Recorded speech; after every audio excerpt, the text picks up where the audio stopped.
Hello everyone, welcome back to a new tutorial video on how to create Skrill account. Before starting this video, please make sure to subscribe and to press the notification bell icon to get updated. So let's get this video started. First of all, you need to open any web browser on your PC as I am using a Microsoft Edge for this. Now go in for new tab and search in for a Skrill.com and press enter.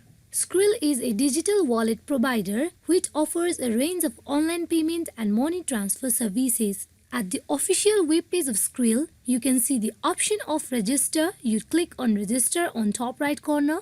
Here I have been redirected to the another page, that is register page, where you need to fill up all the details that has been given.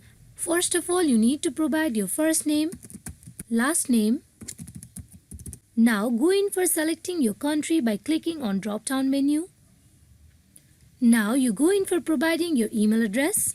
Now then provide your password that must contains 8 characters, 1 letter and 1 number or symbol.